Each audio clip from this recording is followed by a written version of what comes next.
At the end of the year, it is natural to ponder what has been India's brightest spot of 2023, the one that will make us all swell with pride. There are many to pick from. The successful Chandrayan mission that put a rover on the moon, our G20 presidency hosting the G20 Leaders Summit, our cricketers entering the World Cup final, and some more. If you ask me, there's something mightier than all these coming out of this village, Vachathi, in Dharmapuri district, Tamil Nadu, which is where I am now.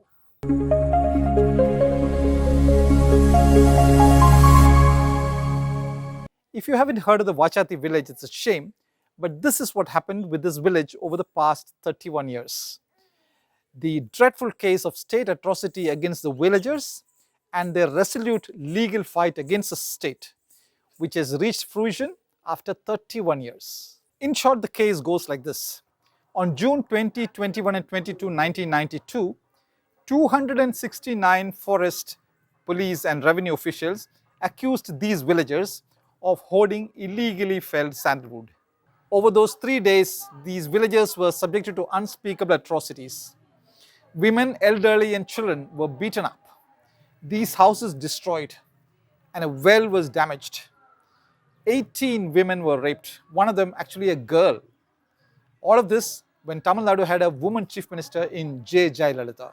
Parandai Mari, who's here with me, is 75 years old, but she can remember every moment of that horrific day in 1992. சனிக்கிழமை ஒரு நாள் அன்னைக்கு 2 மணி சுமாருக்கு வந்தவங்க. அந்த night பூரா இங்கே எங்களை அடித்து தும்புறுத்தி அழைச்ச வேளாமத்தந்த உட்கார வச்சுட்டு பிள்ளைங்களை பிடிச்சி எடுத்துக்கிட்டு போய் ஏரிக்கை கூட்டிகிட்டு போய்.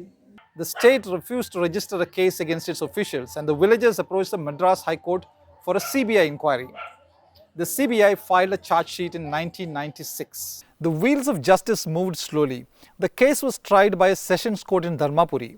A good 15 years later, the villagers won an unprecedented victory when the trial court convicted all 269 government officials on charges from rape to atrocities under the SC/ST Prevention of Atrocities Act 1989. But this order was stayed with the Madras High Court when the bureaucrats appealed, and successive state governments chose to protect the officials.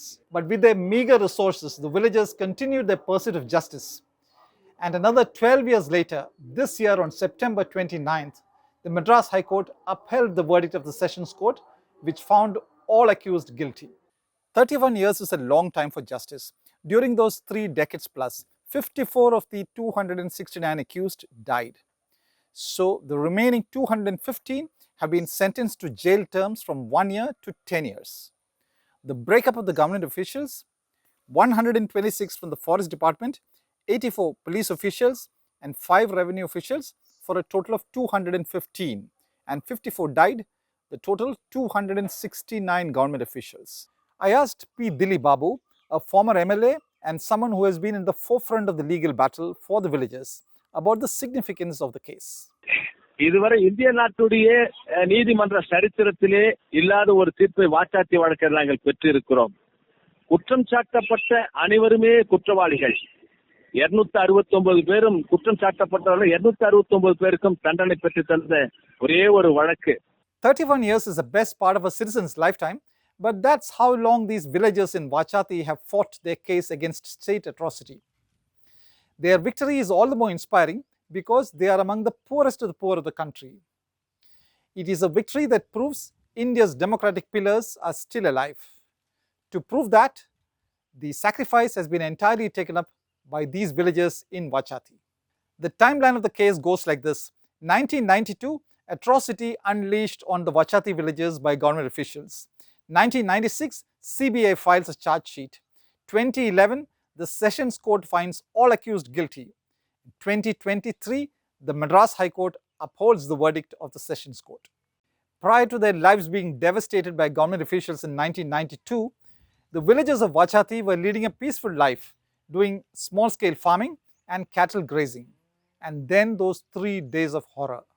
Most heartwarming is that aid came from multiple sources. The CITU Transport Workers Union raised 30,000 rupees in 1992 as immediate help. Some mills in Tirupur and other parts of Tamil Nadu sent saris and blankets to the villagers. Some of the houses were so totally destroyed that they did not even have tumblers to drink water. The All India Democratic Women's Association approached the SC/ST Commission for its intervention. Many others chipped in with whatever they could. All of that helped these villagers win this historic legal battle. I drove 450 kilometers from Kottayam district to be here in this village Vachathi, which is 900 kilometers two-way. But the journey has been entirely worth it. To be in this village, which has given the nation lots to ponder about the brass tacks of democracy, even as we chair the G20, go far in space exploration, or shine in cricket. The atrocity unleashed on the villagers in Vachathi by government officials is dispiriting. But there are so many other government officials who not only do great work, but sometimes even go beyond the call of duty. This episode of Geometric View salutes Arya Shailajan, a woman police officer in Kochi, who stepped up to breastfeed the infant child of a Bihar worker couple in Kerala. When the infant's mother was admitted to ICU and the father happened to be in jail in a case. The couple has 3 other children, and Arya thought it was her duty to feed the infant. Arya herself had just returned from maternity leave.